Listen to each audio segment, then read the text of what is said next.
So, hey, everybody, I want to point out a letter that the village received from the Illinois Attorney General's Public Access Counselor.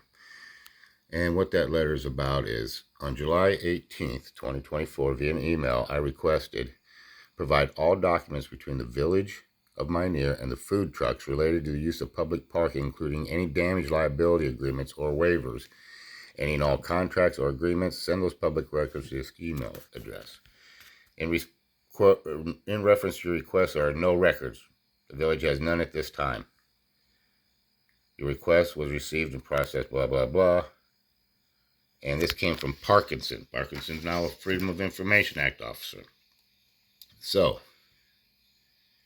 my argument was to the Illinois Attorney General that Parkinson isn't involved in the day-to-day activities of the village. She's just a cop.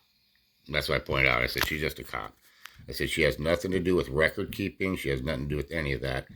I said, and she's not truthful, is what I told the Attorney General. So, this is what they wrote to the village. The Public Access Bureau has received the attached request for review.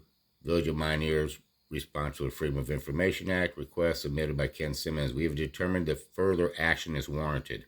That means they believed me, they didn't believe her. All right, as required under this section. Okay, on July 18th, Mr. Simmons submitted a FOIA request to the village seeking copies of documents between the village and food truck vendors pertaining to the use of public parking lot. That same day, the village responded that it has no records. In his request for review, Mr. Simmons contests the village's response, asserted that because businesses are selling food from food trucks parked in the village parking lot, the village must have some sort of documents regarding such activities. All right, so this is what they said.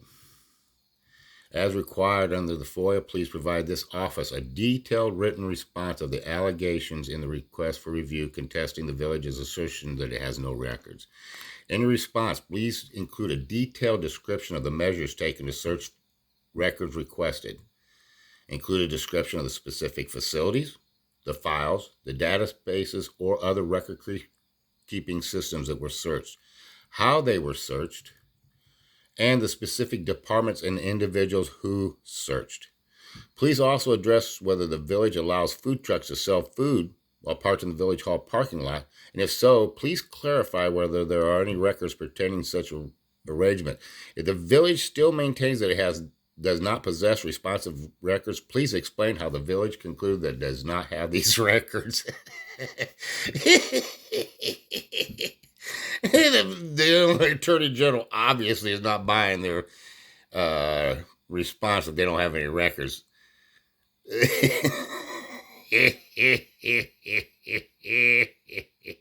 So they have 7 business days to explain why they're hiding records from me.